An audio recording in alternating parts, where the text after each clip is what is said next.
So I wanted to welcome everybody to our Tornelo webinar this afternoon or this evening, depending on where you are.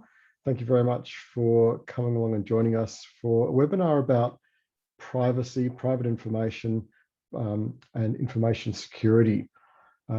It's pretty cool to see such a huge turnout of people, especially on a first round of the European Knockout Championships for the World Cup. So there's exciting chess being played at the moment, and yet everybody has still decided to show up here and listen to a conversation which is even more exciting than top 50 grandmasters playing chess, and that is the topic of privacy and security of player or personal information. Couple of housekeeping things before we start. We have Yevgenia Prokopova, who's here to help with any questions that you have along the way. So if there are questions, feel free to type them in the chat. You are welcome to ask questions as we go.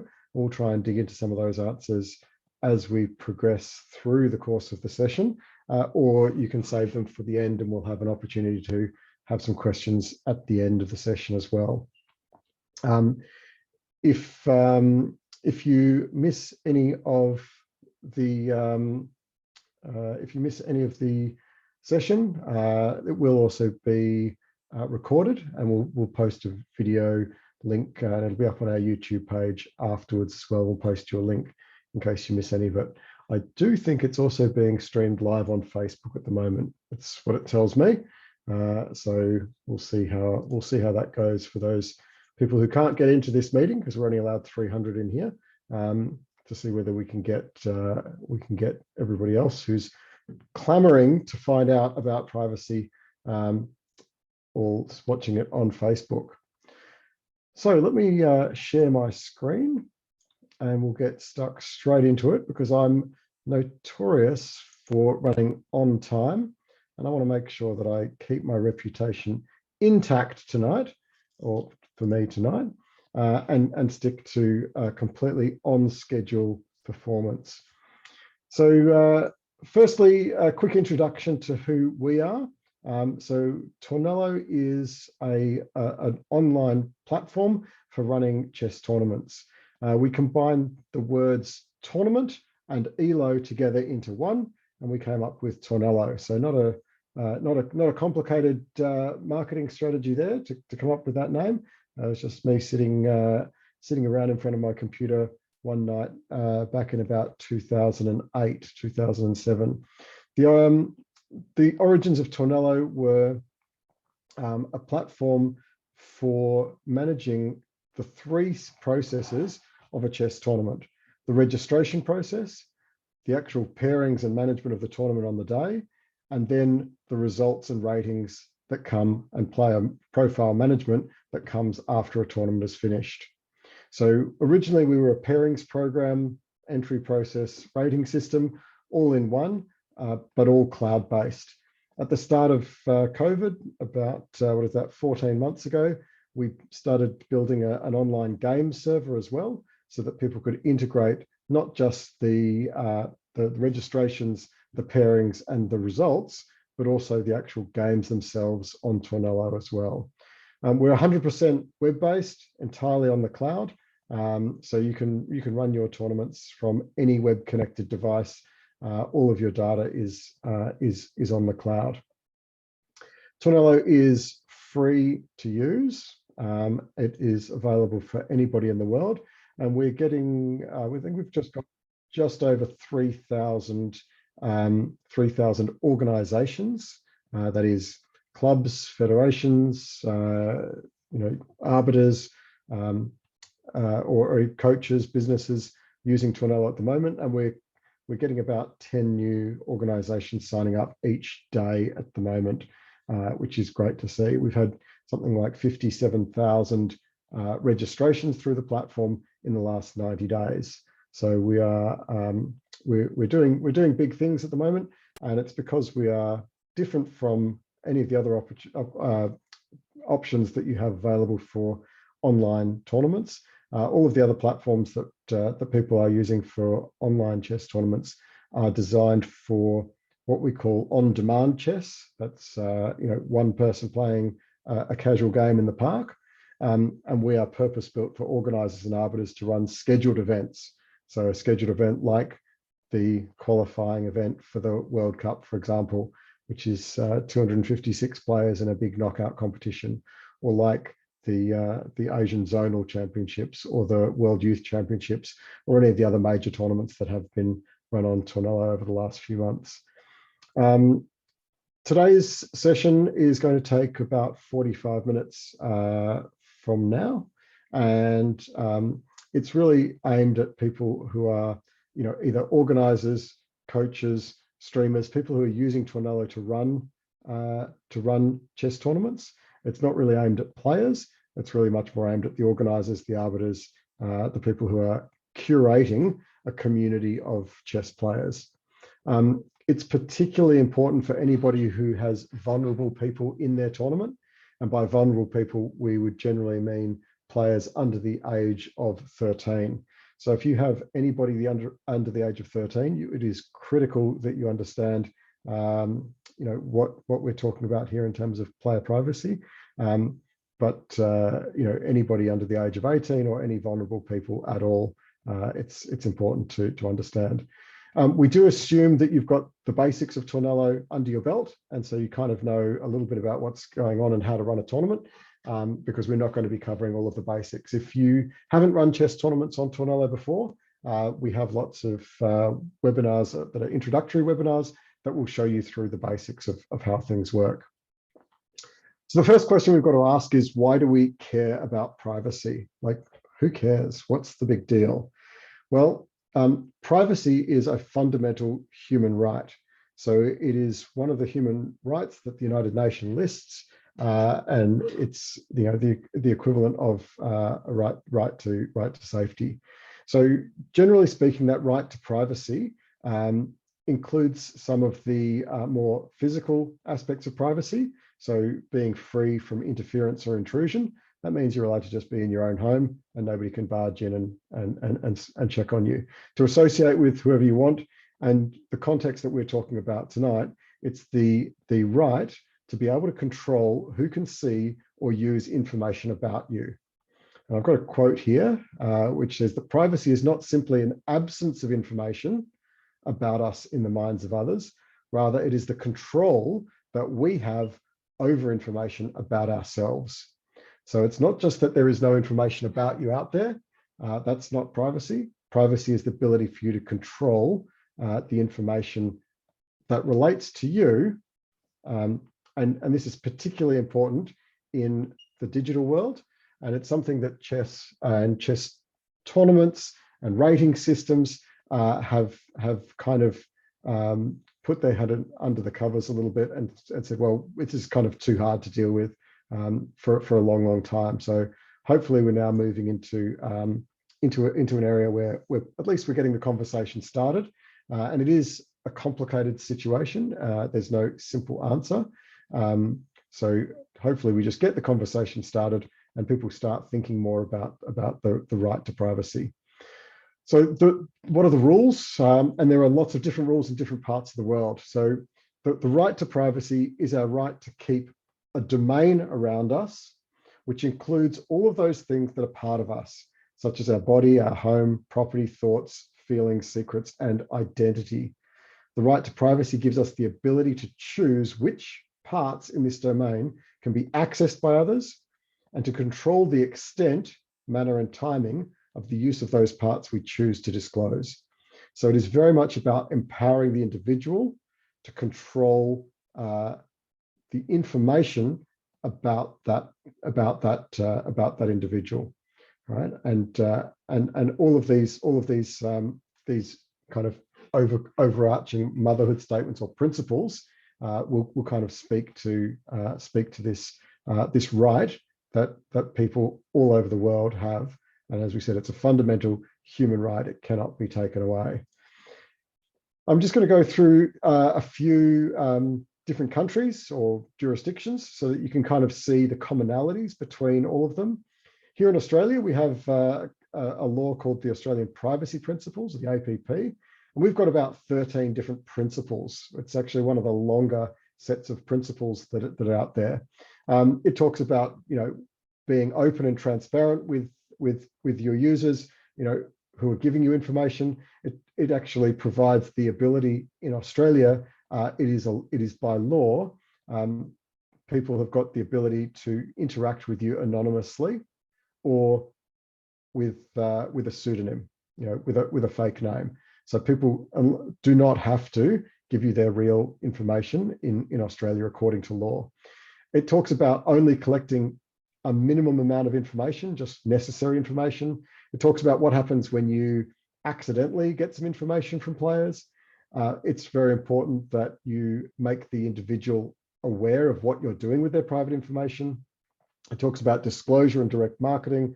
It's particularly, it treats things differently if you are disclosing information overseas as opposed to locally. So there are some data transfer issues. It ensures that, or legislates that the data that you keep has to be accurate, up to date and complete.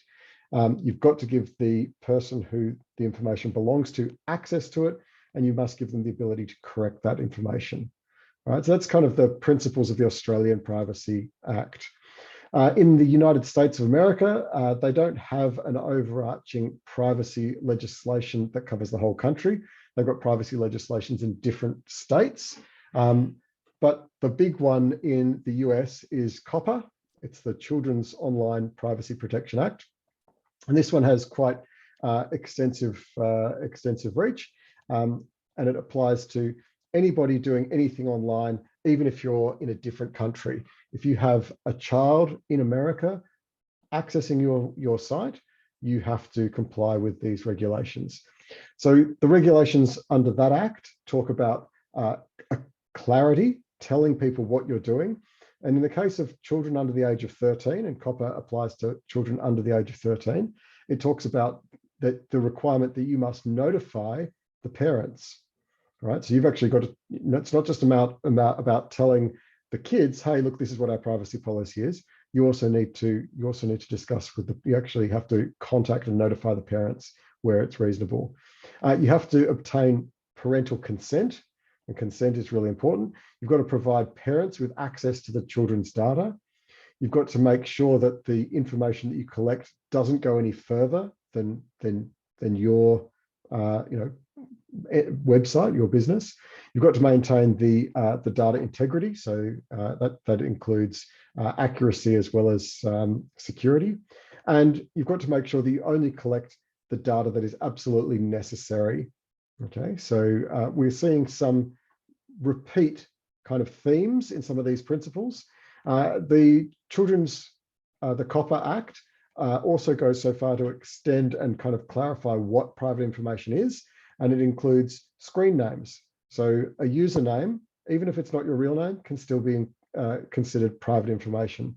Email address, video, right? Any images, photographs, any audio files of a voice, any geolocation information like an IP address that is collected, all of that becomes private information.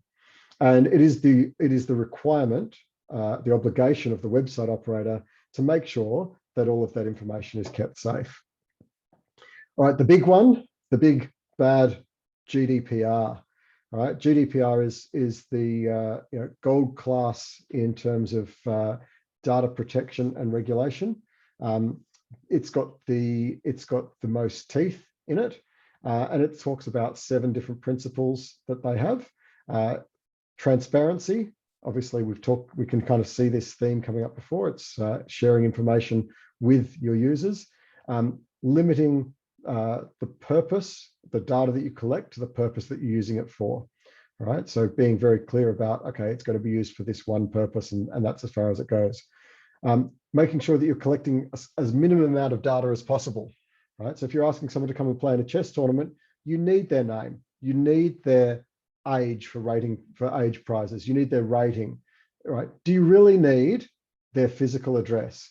Do you really need their sister's hair color?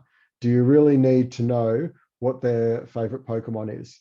If you don't need that information, you should not be collecting it. All right. Do we really need to know what your favorite color of lightsaber is? Because if you don't, we shouldn't be asking that question. Your data must be accurate. It must be correct and updated and keep it right. There are limitations in terms of how long you can store information for. All right. Someone plays in your chess tournament. Can you just keep their name in your records forever? And the answer is generally no. It's got to be the data itself has to maintain integrity. So it is, if it's wrong, fix it, and keep it safe and secure. And again, accountability is the seventh principle of the GDPR, which is saying that the person who is collecting that private information is responsible. Right? You're accountable for all of this information. GDPR is the nastiest. So if you break the COPPA regulations, you can be fined up to $40,000 per incident.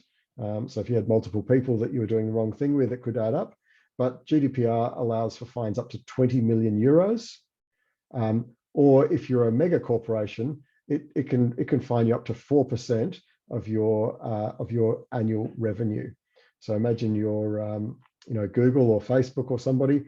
You've got billions of dollars in revenue. There are billions of dollars that is the potential fines for doing something wrong.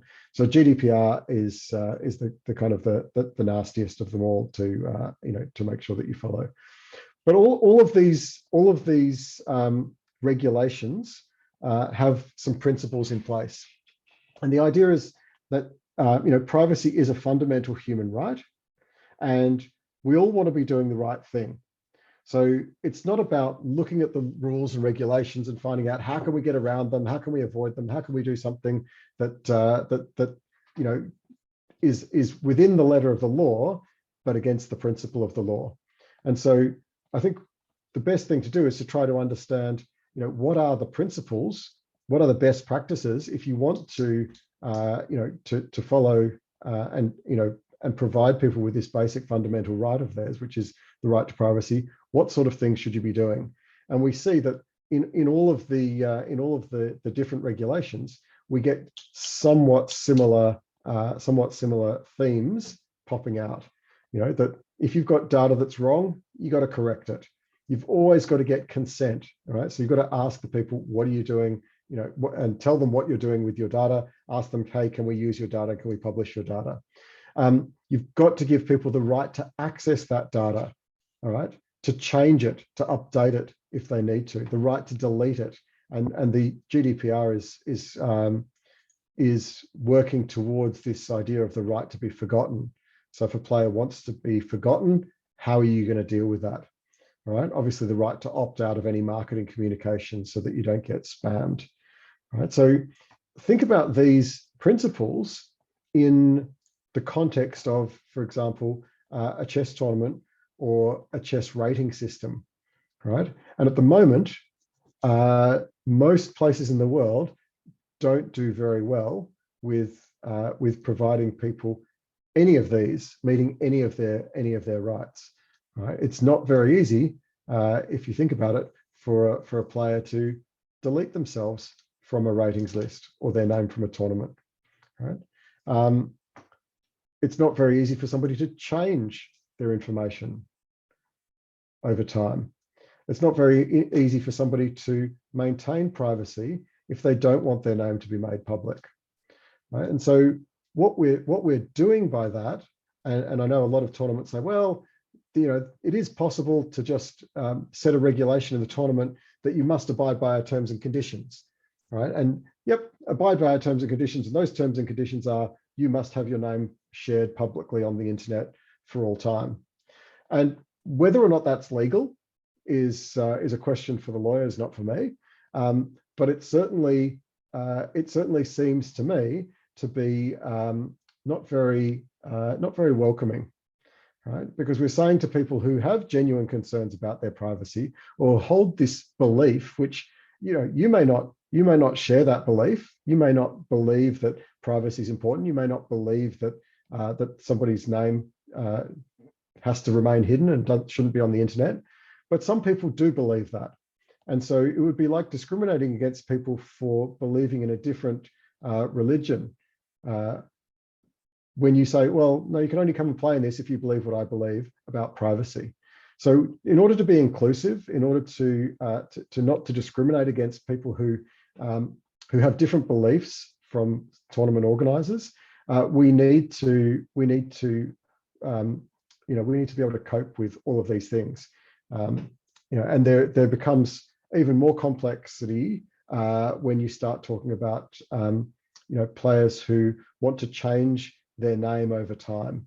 All right, so maybe they're changing their gender, and their previous name is no longer appropriate to be used in historical records as well.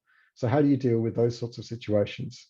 Right? Sometimes someone changes their name and they do want their name to remain the same in historical records. They got married and their surname changed. It's not that they were identifying with a new gender and have to change everything. So what is private information? And it's quite broad. Private information is literally any information relating to an identifiable natural person, right? And GDPR gives you this information. So it's basically what we're talking about in terms of chess tournaments. It's your name, it's your gender, it's your date of birth or your year of birth.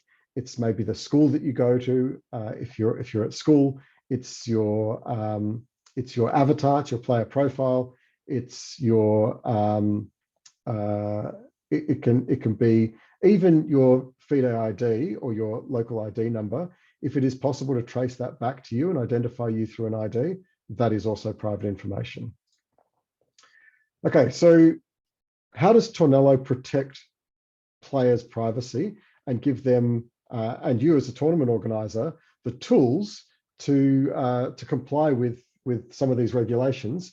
And more importantly than just complying with regulations, the ability to meet some fundamental rights of players all around the world. So we have a kind of an interacting set of privacy, and we have 3 different levels of privacy for a chess tournament, and then we have 3 different levels of privacy for an individual user.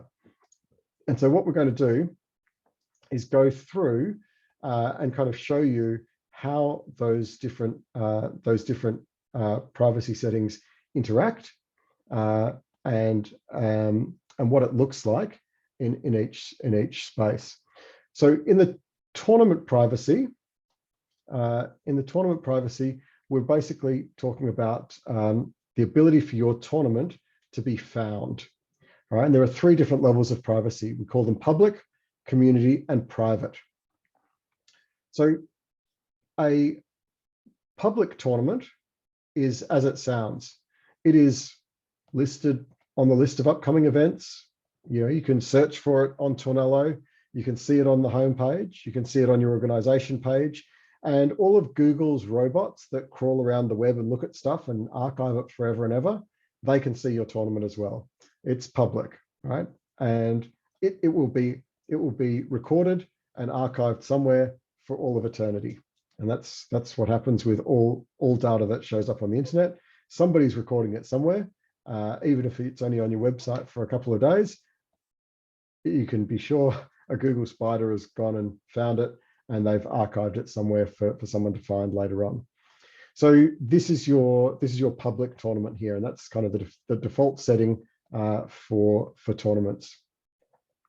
The second level of privacy for a tournament is what we call community. And so the big difference there between a public and a community tournament is the ability to be found. Okay, so it's all about search. So in a community tournament, Google can't find it. A user who comes to Tornelo and looks on the list of events won't find it unless they're part of the Tornelo community. So that just means you need to have an account and sign in. When you're signed into Tornelo, you can now find that tournament. Okay, so let's just show you those tournament settings. Okay, and I'm just going to show you an event on our staging server. So just be aware that this is not live. So we've got some work going on at the moment in the header area here. So what you're seeing is work in progress. It's like when you drive down the road and there's a big hole in the ground and they haven't quite finished filling it in. That's where we're up to here with some of this work at the header. So just ignore the fact that you can got a bit of overlapping imagery there. So when we edit our tournament, we've got our privacy settings over here on the left-hand side. We've got public, community, private, and exposed. Okay, so the public tournament is what we've talked about. You will actually see this tournament so this tournament is called Privacy is Important. If you browse to the Tornelo events page as a member of the public,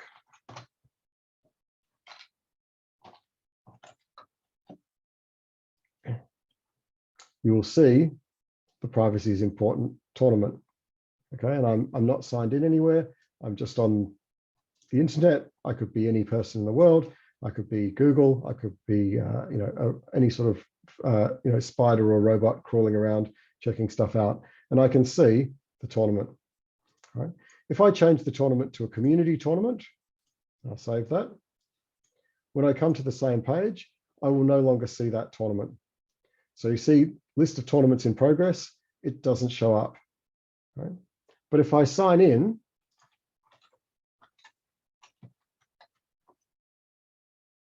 there it is again. All right, so it's hidden behind a very thin layer of protection. All right, that thin layer of protection is an account on Tornelo. Now, an account on Tornelo is free. It's easy to set up. So it gives you a little bit of protection. But any natural person can sign in and do that. Google spiders and robots aren't going to be doing that. In order to create an account on Tornelo, you do need to be human.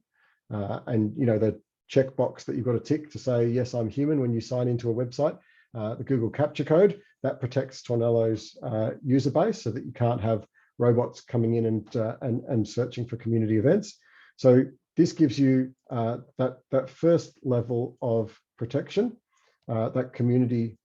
Oops, let's move this across here as well. So community gives you that first level of protection that your robots, your computers are not going to be finding your event. Okay, so that's the difference between public and community from an event level. It just means your event can't be found, your tournament can't be found. If you know the link, right? So we're here, we can't see the event, but I know the link. My friend has given me the direct URL, right? When I come to that page, I can see the tournament because I know the URL. Okay, so the privacy doesn't stop you from getting there. It's what they call security by obscurity, right? You don't know where it is, so how can you go there, all right? But if one of the players in the tournament shares their link on their Facebook page, now it's in the public domain. Anybody can follow the link and get there. All right, so that's where you've got your tournament links are protected by community settings. The third level is private, and a private tournament is similar to community in that it protects your search, but it protects your search at a deeper level. So now a private tournament cannot be found anytime on Tornelo, even if you're signed in, right? Nobody can find your tournament. It's not visible anywhere at all, okay? So we'll go back to our tournament. We'll change it to a private tournament and we'll save that. This is now a private tournament. And did I change it to private? Let me just check that I did that. Yes, that tournament is private.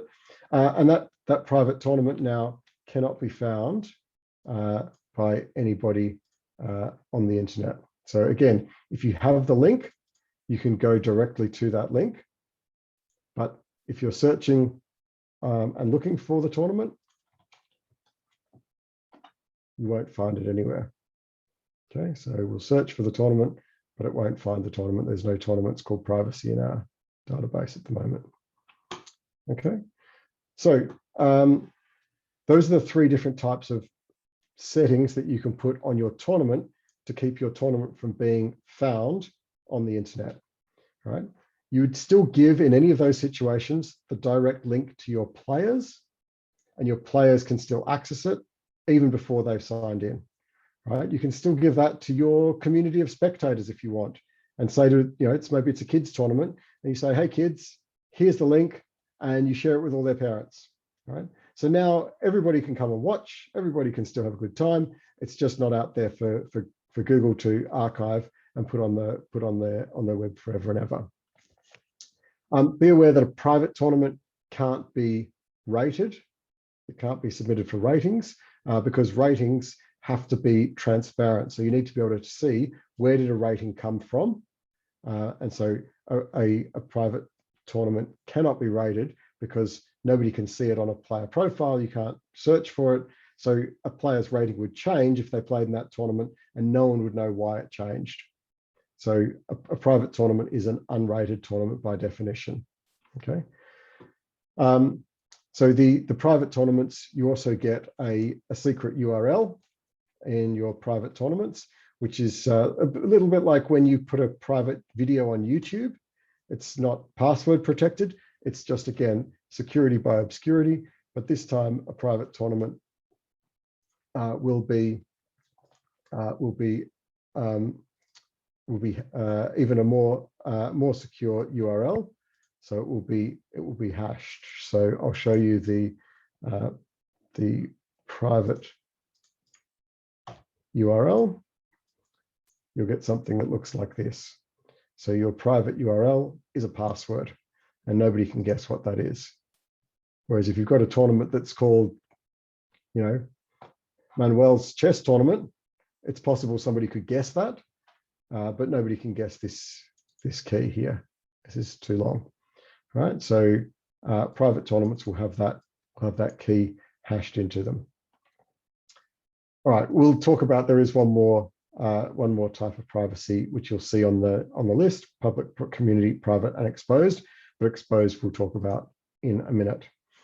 All right, so how does Tornelo protect the player's privacy? All right, and the player also has 3 levels of privacy.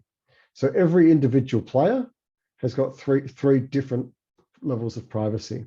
So let's go to our to the tournament that we created before. Let's just go back to that tournament, and we'll show you what the players look like. Okay, so I'm just going to make it a public tournament again. Okay, so we'll go back here, go back to, so you can see what I'm doing. Go to our privacy. We're going to make it a public tournament. So this is now a public tournament. What we're going to do is we're going to sign in as a guest user, and we're going to see what happens to the player names in this tournament. All right, so remember, we've got 3 different settings for privacy for the names of the players as well. So I go to the player name list, and I can see most of the names, but some of the names are blanked out, and I can't actually identify who they are.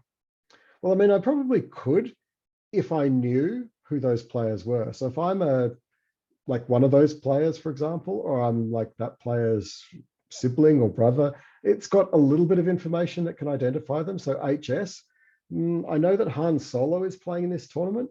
So is that perhaps Han Solo? And I could probably guess that that was. So it obscures the person's name for the majority of people. But if you're a close relation of that person, you'll probably be able to work out who that is. So there are 3 levels of privacy for the player, remember. The first is public. And you can see I'm not signed in here. And here I can see a number of players' full names. Now those players, their player profiles are set to public. Okay, and a public profile means that anybody can access that information. We can access their name. I can go to their player profile. And on the player profile, I can see everything about that player that they've allowed me to share, right? Which usually will be the player's name, their gender, their year of birth, and perhaps a link to their FIDE ID. Okay, so with all of these people, I can now see all of those public players. All right, the second level of privacy is community. And community privacy level, remember, it gives you that first layer of protection, that it stops Google and robots and other people from coming in, checking out your name and archiving that. So here, to see what I would see if I was a signed in user, let's just sign in.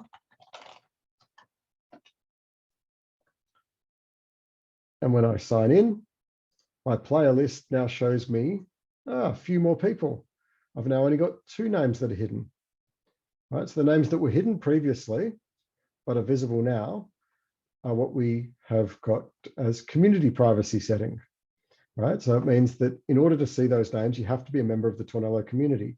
You have to be another human being signed into Tornelo, and then you can view that information. The third level of privacy is the highest level of security, which is a private profile. And you can see here that these 2 players, HS and DM, their names are not visible to me as a guest, or me as somebody who is signed in, right? So no spectator who's coming to this tournament can see these names, because the player themselves has chosen their names to be private, right? And so those names are now hidden. They're obfuscated for all.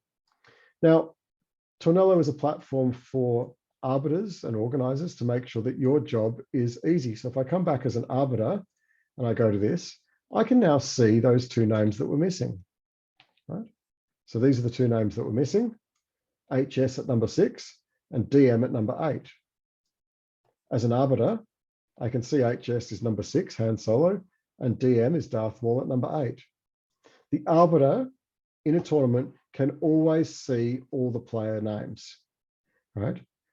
Because you can't function without seeing that name. You need that information to function, to run your tournament. The other players in the tournament can always see all of the players' names. It is inappropriate to play in a chess tournament and not tell your opponent who you are, right? People would not appreciate that sort of anonymous participation. If you want anonymous participation, you can go and play on an on-demand platform and play username against username. Tornelo is a platform for over-the-board equivalent tournaments, and in those tournaments, you do have to use your real name. That's what we ask people to do, because that's kind of just common courtesy. All right. We don't ask people to verify their real name is, against their passport, for example, and that in some countries would be illegal. So, you do have to let somebody come in and say, oh, my name's, David Cordova. Well, you don't know that it is for sure. And you're not really allowed to question that and ask somebody for a passport identity. People, well, in some countries are allowed to remain anonymous in their dealings with you.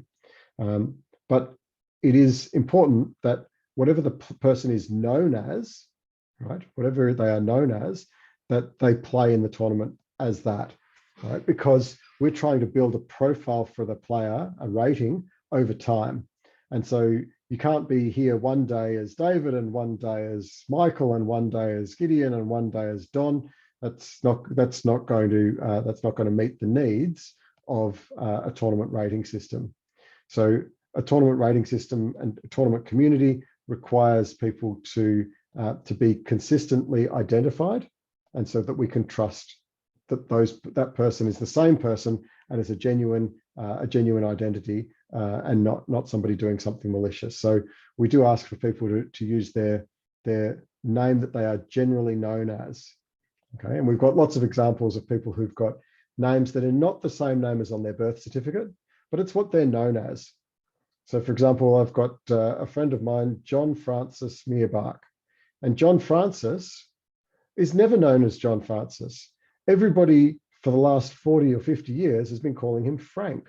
In fact, probably longer than that. Okay, maybe for 60 years, they've been calling him Frank. So he doesn't have to have his name on Tornelo as John, because that's the name on his birth certificate, but he should have his name on Tornelo as Frank, because that's what he's commonly known as.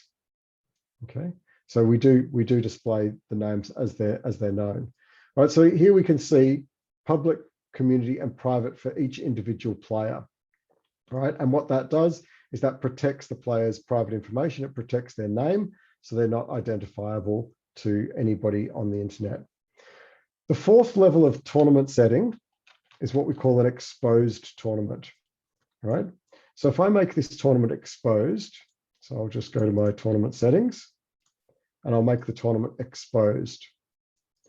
An exposed tournament will reveal all of the player names, even if they're private, for the duration of that tournament. Okay, so here I am now as a signed-in user or as a spectator, right? And those private names, Han Solo and Darth Maul, are now visible. You as the tournament organizer have an obligation to inform the players that their names will be visible for the duration of the tournament, right? But we have some security here for those players who want their names to be private. We have some security that we call temporal security, right? Their names are only going to be visible while the tournament's in progress. As soon as your tournament is finished, those names revert back to the privacy setting that they have chosen for themselves. All right, so your tournament is in progress. You say, well, I want everybody to be able to see these players. This is in the public interest. It's a national championships. But at the end of that tournament, the players' rights return, right? And their name can be obscured. They can be forgotten if that's what they so choose. Okay, so that fourth level of privacy on a tournament, this exposed tournament, provides the players with temporal security. That is, that their name isn't going to be there forever. Google's not going to have it found forever. It sets them essentially to a community setting, so that they're kind of visible but not searchable, and then it will hide them as soon as the tournament is over. Okay. So what other private information do we have? Okay. All right. So here we're talking about some of the way that we expect names to be included. So the private information that Tornelo records will be the name of the person, a first name and a last name, or a initial name and a surname, family name, a year of birth, and the gender of the person. We provide all of the players the ability to come in and change their own names. So remember, we have to give players the right to access their own information and to update if it's incorrect. And so we give the players the ability to update that information. We have some controls coming, which will verify player names, right? To make sure that there are no bad actors who are coming in and misrepresenting themselves. And so there'll be a verification process where an arbiter will be able to say, hey, yeah, you're playing in my tournament. You are a real person. You are who you say you are. And then that person will get a stamp of approval or a verification tick, right? Now those arbiters will be able to do that. And based on, kind of our policy, and our policy will say, yep, John Francis Meadow can be called Frank, but he can't be called JF because he's not called JF, right? Michael Adamson, all right, cannot be called Dogger Adamson, even though he's known to the community as the Dogger, right? That might be, that's great. All his mates call him that, all his friends call him that, but it's not what we would say commonly known as in a professional situation. So we wouldn't accept those names. All right, so we wouldn't accept if Rebecca Abes was here and she goes by a complete pseudonym from time to time. We wouldn't accept that. We want her to be known as Becky. If that's what she's normally known as, then that's fine. Okay, so the arbiters will have some controls over that, and we'll be able to follow these policies and say, well, yeah, that sounds to me like you're normally known as that. We've known you in our community for a long time as that name, and we're going to allow you to become verified as that name. And once you've, as an arbiter, verified somebody, it means that you've put your stamp of approval and stamp of trust on that name for everybody to see. For everybody to see. All right. We also collect an email address and a phone number, contact details about the player when they're registering for the tournament. And those contact details, we tell the person what's going to happen. We're going to share those contact details with the event organizer and the rating system owner. So the person knows what's going to happen to that information. And those contact details are stored by Tornelo and are provided to arbiters within that same organization. All right. So they're being shared with the organizer, and they're being shared with the rating system owner. So if you come back to a tournament later on and search for a player, you will see their email address. Now, this email address here is what we call a contact email address. It is different, or it can be different, from the email address the user uses to sign in to Tornelo. Right? This contact email address, right? We come to our tournament, we go to our pairings program, right? We can see an email address here. This email address, Luke might not use that email address to sign in, right? Because maybe he wants to keep the email address that he signs in with confidential. He doesn't want people to know what that is, because there is a risk that if someone has got that email address and their data is breached, then that email address is now out in the public. And that's half of the way to log in. And maybe that's the same email address as he uses for his banking, right? And so he doesn't want that to be at risk. So he provides you, as the tournament organizer, a contact email address, and he gives you permission. This is the email address you can use to send me messages, right? And he might provide you with a phone number as well and gives you permission. This is the phone number that you can use to contact me, right? So that contact email address and phone number are different from the ones that he signs in with. And that's because he has to give you explicit permission. And that then when you search for another player, it will share, you'll be able to see that as kind of a means of identification. If there were some email addresses that have been, so these players have not self-registered for the tournament, and therefore, it's the self-registration process that provides you with access to those. So you can search in the database for every player in the system, but you can't see all their email addresses. And sometimes you wonder, why can't I see the email address of this person? He's played in my tournament before. Well, you'll see the email address if he gives you permission, and he gives you permission by registering for your tournament, because that's when you actually tell him explicitly, we're going to take that email address and we're going to use it. Right. So when you're searching for players, these email addresses here, it's not necessarily, you don't have to tell them, hey, sign in with that email address. If you don't, you're not going to be able to play. This email address is their contact email address. That's that email address is the way that that they've given you permission to talk to them, right? And it won't be shared with any other organizations. It's only shared with that one organization at a time, right? So that's the email address. So that's all the private information that we collect. So we're only collecting the kind of minimum amount of information that we need in order to run a tournament.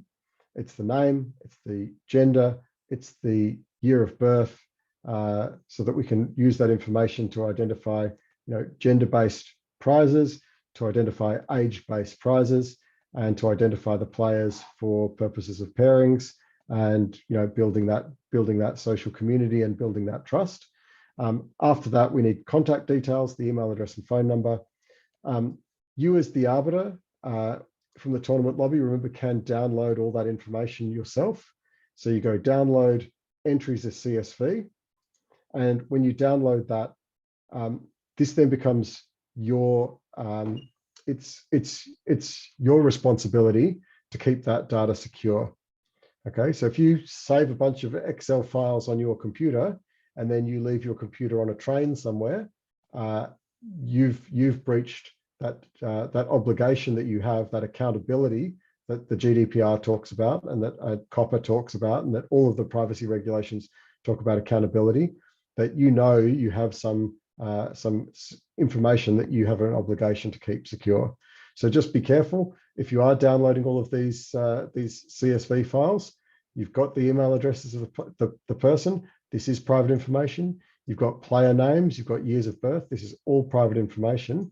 You need to make sure that when that is no longer being used, that you delete that from your computer so that it's secure, okay? Or keep your computer, under some sort of, password protection so that people can't log on and steal that information. So, there are people out there trying to steal this information. Up until very recently, I was able to download from the Australian Chess Federation's website a ratings list with all the players in Australia, their full name and their year and date of birth, their full date of birth. And so that would allow me to easily, start committing some identity fraud, right? And it's completely unacceptable these days to allow that sort of thing to take place. So just be aware of the regulations, that you do have to protect players' information. Tornelo provides tools that let you protect your tournament, as well as the individual players choose for themselves when their information is available and who it's available to, right? And that doesn't prevent them from playing in tournaments. It doesn't prevent them from having a rating. It doesn't prevent them from being on a rating system, but it does give them, it does give them the ability, which in fact is their right, to control who sees their name, who gets to know who they are, and who gets to know, and when they get to know that. So if there are any questions, now is the time.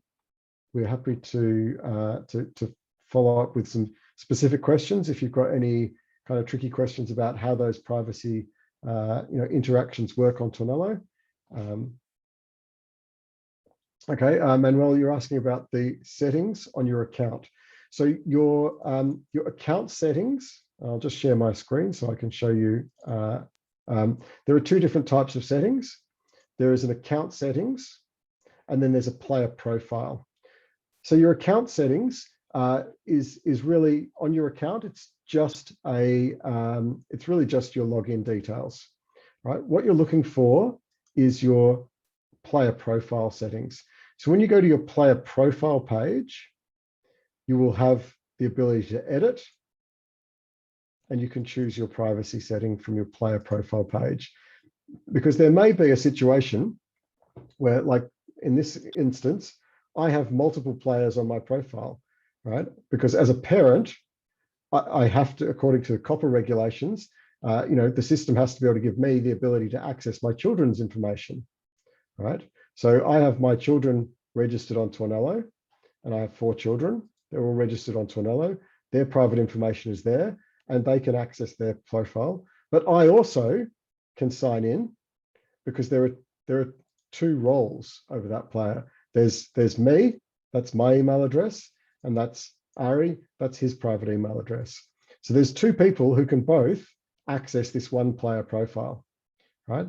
And we can control the player profile privacy. So maybe I've got one child who is a bit younger. I want to make that child private.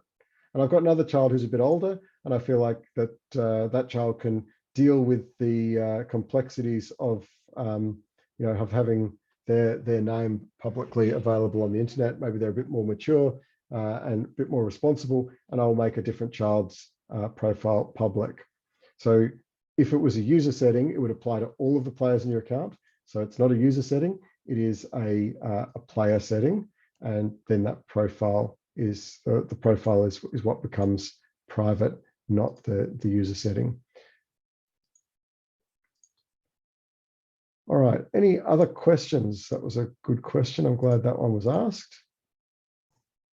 So what if we want to have the tournament hidden from search, because we don't want everybody to find the tournament, but we want the tournament to be rated after? If you want the tournament to be rated, the tournament has to be a community tournament. right? So you could, for example, make the tournament a private tournament to start off with, and nobody can find it, not even the players who are signed into Tornelo. You can play your tournament, so that prevents people who you don't want to enter the tournament. And then at the end of the tournament, you would go in and you would change your privacy settings and then make it community or public, and then submit the tournament for ratings. So those settings are changeable anytime that you like, just as a player's profile can be changed, and the player can change that for themselves at any time they like.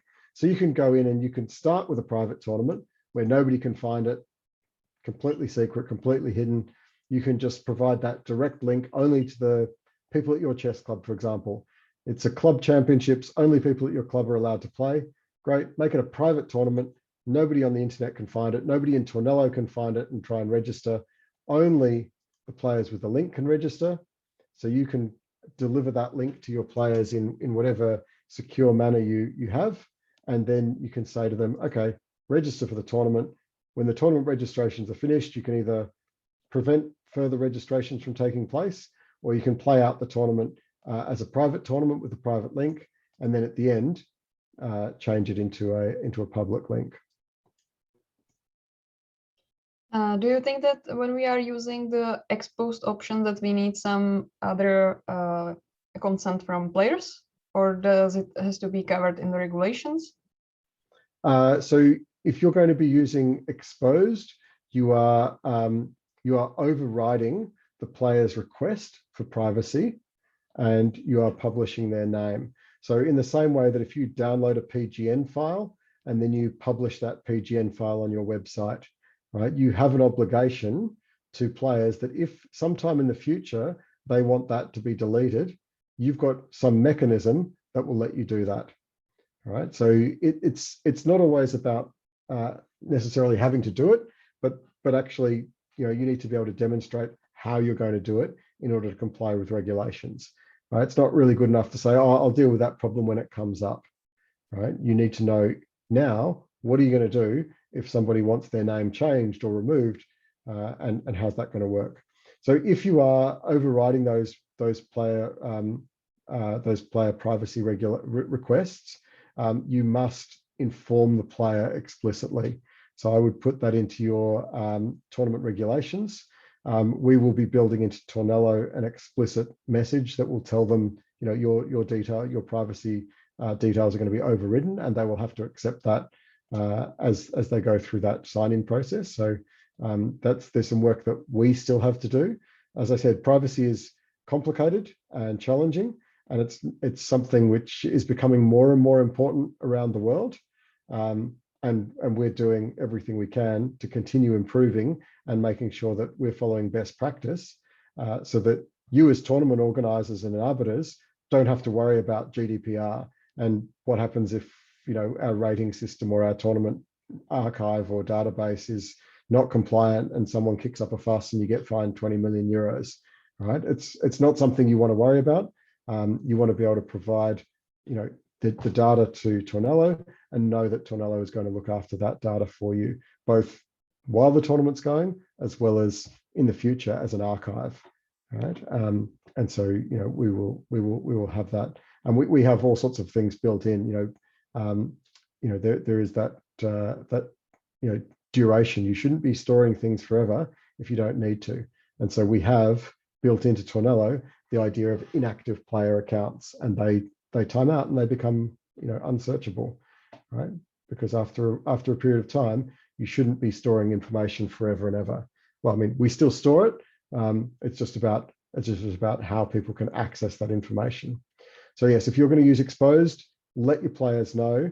Definitely put it in your regulations. Make sure that it's explicitly known to the players that their name, their privacy settings for their profile will be ignored for the duration of the tournament. And obviously, once the tournament's finished, it goes back to normal. So you can then still use Tornelo as an archiving system, and you've got no worries of all of your tournament results are there. And let's be honest, like 99% of your players are going to be happy with their names to be publicly available forever on Tornelo, right? Just like they are on the ratings lists and chessresults.com and everywhere else around the world, right? So most people are going to be happy with that, right? This is not about, forcing those final 2% into our way of thinking. It's about complying with the regulations. It's about giving equal opportunity for all people, regardless of their beliefs, to take part in chess tournaments and participate equally, right? And there are some people who have genuine concerns, and rightly so as well. In particular, children, in particular young people, they are more vulnerable, and their information should be protected. And we have to do that. Any other questions? Well, I'm pleased to maintain my reputation for finishing on time. Thank you very much, everybody, for joining us for this session this evening. If you need any further assistance with anything, we have a thriving WhatsApp community. That's our WhatsApp QR code. You can jump in there and send some messages. We have a help center. You can visit Tornelo and click on help. We've got lots of articles that answer lots of questions that people have about these sorts of things, about privacy, about how their names are displayed, who gets access to what information. And of course, you can always schedule a meeting with me if you need some specific question about a specific event that's coming up, and you need to know the best way to get that done. So we'll send you these slides after the session. The video, this session has been recorded and will be posted up on YouTube as well. So you'll be able to access this at a later date if you need to. The next Tornelo certification for arbiters. So Tornelo has an arbiter certification process where we have 4 levels of certification. The first is an arbiter badge, and then we have an arbiter, a certified arbiter course. Then we have a Tornelo professional, and then we have an expert certification. The next certification will be Yezhina, what did we say? It's about July, August? I think we said June. June. Oh, there you go. It'll be late June, early July then. There you go. It'll be about 2 months from the previous one. So the last one was about a week or so ago. So we're looking at about 2 months' time for the next one. So we'll post that. Anybody who's registered for today's webinar, we will be adding your email address to our email list and sending you updates with other webinars, training, courses. So yeah, you'll be emailed about that. So we'll keep you up to date with all of the stuff all the education programs that we're doing. So Nora, we'll add you to our email list, and as long as we have your email address, we'll be able to add you in there and send those emails out to you with the dates for future training. Yezhina, what's the next webinar that we have coming up? I think we have a second edition of this one, and then we have Business of Chess events on June 7 for Europe time and June 24 USA time. Okay, so we usually do a repeat webinar just on different time zones. So if you have friends or family who are sleeping and this would have kept them awake, feel free to share the dates for the next privacy conversation, and then we'll have the Business of Chess, where we talk about registration fees and entry fees and how the invoicing system works, and all the ways that Tornelo can actually help you to collect money and how some of those financial side of things works on Tornelo as well. All right, thank you everybody for joining in tonight. It's great to have seen everyone again. We'll leave it at that. I'll say good night, and we'll catch you in the next time. Okay.